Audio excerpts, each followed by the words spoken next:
Story of how Ternunos, the god of the hunt, came into being. And for years, I would sit around every Yule, dress up as Old Man Winter, and I would read the story to the kids. Then about 7 or 8 years ago, we decided to go ahead and put on a play and act the story out. So that's what you're going to get to see today. We've rehearsed it several times over the years. Everybody plays different roles every year. So I hope you enjoy as we present to you now the legend of the Forest Souls. You get to watch.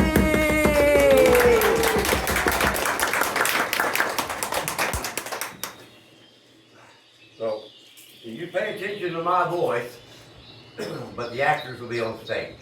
Are we ready to go? All right.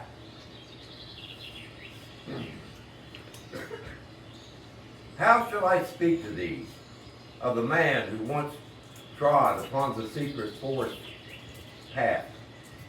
He who had no name, for his name that once was had been taken from him, and his name that was to be had not yet been spoken. Let me just call him the man. Well, that is how we know him when we speak of him amongst ourselves, we of the forest. I am Eureka, which means wolf power, for wolf I be. Sometimes I am otherwise. But I will tell thee of it so that you will know the man, how he will be remembered, and his deeds known to those of his kind. I first saw the man as he stood upon the rocky rise, at the edge of the forest, my home. I had never seen a man so closely before, and in truth, I thought him beautiful. But there was a strangeness about him that I did not understand, as if he carried his soul on the outside instead of on the inside, naked for all to see. We sent the raven to him where he stood, for the raven is sacred to the gods he served. He followed her into the path as she hopped, as we hoped he would, we who waited in the shadows of the trees. The Pledos, our forest mother, spoke softly into our hearts and bid us to guard him through the night while he slept.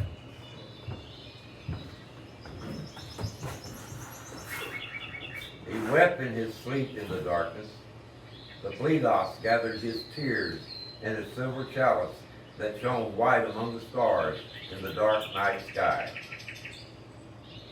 And in the morning, when he awoke, he followed his raven sister as she flew from branch to branch and led him to the stream of the waters of life. He smiled at her as she perched close to him. Little sister, he said, in the name of the gods, I do thank thee, and thereby won her heart. The waters of life renewed his strength, and he turned inwards into the forest, where his journey began, and the first of his companions flew by his side. It was a season of plenty when the sun rides high in the sky, and the forest yielded up to him nuts and berries to fill his belly. There were fine branches of plenty for the making of bow and shaft. Occasionally, he took himself a small animal to eat of its flesh and use its skin to clothe his body. Such is the way of life, and the Pledos begrudged him not. All this time, I, Eureka, had followed him, keeping watch over him and warning away my curious brethren with my long yellow teeth and my eloquent snarl. But at night, as he slept, the man shivered as the wolf calls echoed around the forest. Although he did not understand the language, he could not mistake the meaning. So my silent vigil ended. I came forth into his presence so that he might know me. I came to him as he prepared his single daily meal. Our eyes met over his small fire, and I was afraid. not of harm, but of rejection. He looked gravely into my eyes and asked, "What took you so long?" And he laughed. Now it's hard to remain dignified when joy overtakes one. And so it was that the second of his companions, I, Eureka, walked at his side.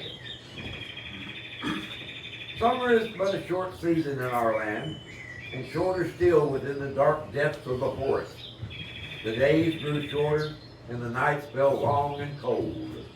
The man, the raven, and I spent our days journeying deeper into the forest, which seemed to grow wilder and darker with every step we took. Now came the first challenge upon the man. We began to seek a safe place to spend the night when suddenly a mighty roar and a breaking of branches was heard behind us. Rufus, brother bear, charged us from the trees. He was up on his hind legs, his forepaws slashing at the air before him. His long white teeth were gnashing and snapping in his gaping jaws. His eyes burned with amber fire. The raven flew at his head, while I rushed forward to defend the man with all the skill I could muster. Grabbing his bow, the man sprang nimbly to the branches of the nearest tree. He was hoisting himself to safety when the branch from which he was hanging snapped. Brother Bear was breathing hotly on his heels. I dove forward, managing but a single grip at the bear's massive thigh before he opened up my side with a single flash from his wicked claw. I lay in agony, my life's blood gushing from me, expecting to see my death before my blade died. The man now lay in a crumpled heap at Rufus's feet. He was feeling around for his spilled arrows. Brother Bear roared above him. His huge paws were poised to strike. His huge head was weaving from side to side with its dripping open jaws. Suddenly, a voice was heard above the bear's deep rumbling growl. A woman's voice. The voice was calm, clear, and commanding. "Rufus, hearken to me. Rufus, my son." The bear dropped on all fours and turned to face her. It was the Pledos, the forest mother who stood tall and terrible, her long moss-colored hair flowing over her robes. Her skin was the color of earth and autumn leaves, and in her gnarled hand she carried a mysterious staff deeply carven. Rufus, his snarls and growls now became grunts and whimpers. He shambled over to where she stood and groveled at her feet. The Pledos spoke. "The season grows cold, and you will soon seek your cave and sleep, Rufus. Yet I find you here, raging through my forest, thinking to strike at the very fabric of my divine weaving. The man is mine, Rufus. He is the chosen one. His life is not yours, not even his own to take. So to make restitution for what you have thought to do, you shall walk as his companion, so that you might learn what he is and thereby know more fully what you are."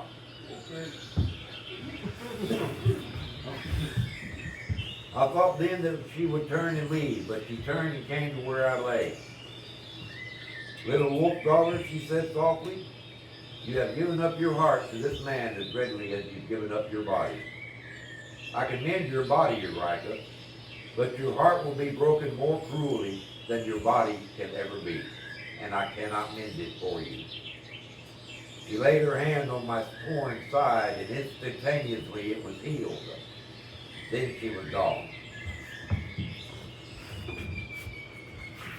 After this, on into the forest of souls did we quest. For days the man did not trouble to make a fire or to eat. We were drawing close to the very heart of the forest where the fleet officer herself dwelt, a place where time becomes elusive and the borders of reality shift and change. We first noticed the stag shadowing our path in the cover of the tree. I have seen many stags in my day, but never have I seen this beast equal. He stood tall and powerfully built, with massive shoulder and haunch. Above his head, a magnificent spread of majestic antlers proclaimed his might and power. Every now and then he bellowed a challenge directed at the man. He dogged our footsteps for many days.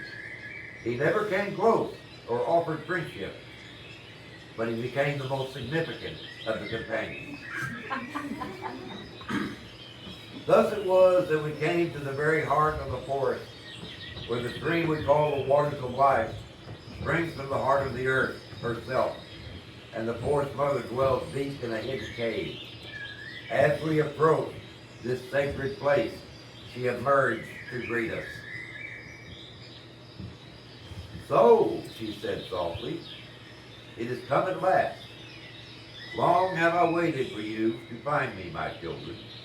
The raven flew down and sat upon her shoulder, while Rufus loped forward to rub against her legs. The stag behind the tree bellowed once, and tore up the turf with a huge ringing hoof, whilst the man stood quite still and gazed long into her eyes.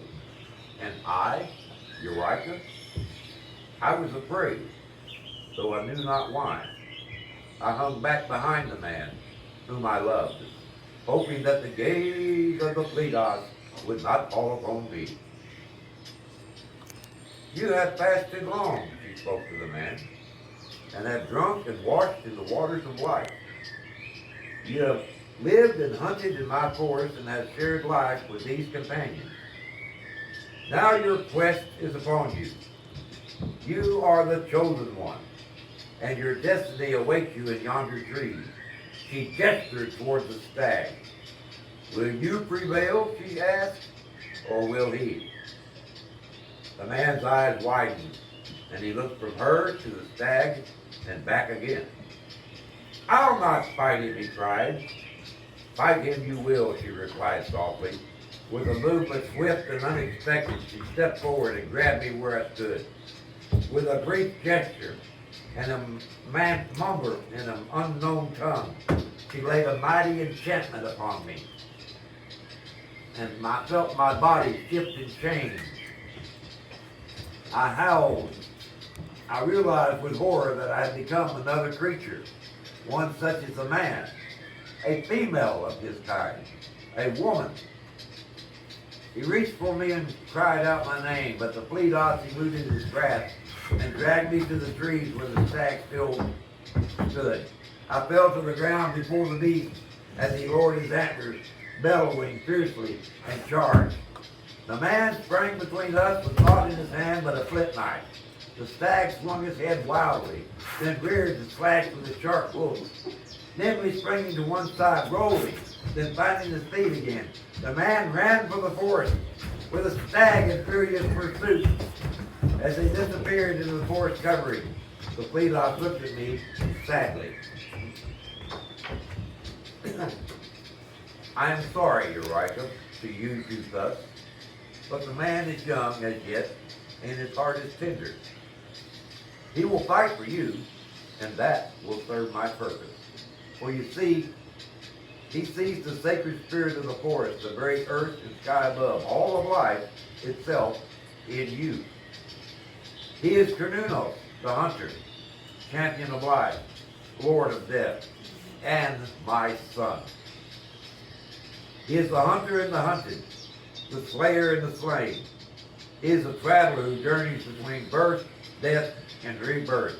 And just as I and my cave, the tomb that awaits him, so is also the womb that brings him forth into life. Forgive me, Eureka." As evening fell, we waited and listened and waited. A small fire flickered before the cave, and around it we sat. Each moment passed like a year without the night dragged on, and we alone with our thoughts and hopes and fears. Suddenly, we heard a sound, and by the light of the fire we saw movement within the trees. I gasped in dismay, for those were antlers that I saw. But lo, what wonder is this? Riding into the clearing came the familiar figure of the man, and yet it was more than him, yet not him at all. Or rather, it was both him and the God that he had become. Tall and powerful, alive with raw energy and life itself. And his head, why, he was crowned with the very antlers of the mighty horned hunter. Mother, Queen, Goddess of all, his voice throbbed with passion. My quest is victorious after all. My destiny fulfilled this night. I am become that which was preordained before the beginning of time. I am. I know. I understand. The Pleiados turned to me and smiled. I have taken much from you, Eureka. I cannot change that which has been done, but I can at least give you this night. She, the bear, and the raven disappeared into the caves, leaving the chosen one and I, still in woman form, alone beneath the moon.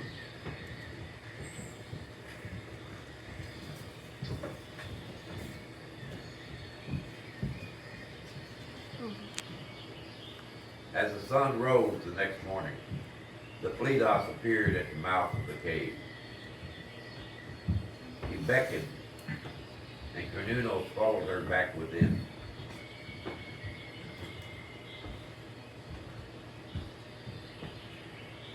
And once again in wolf form,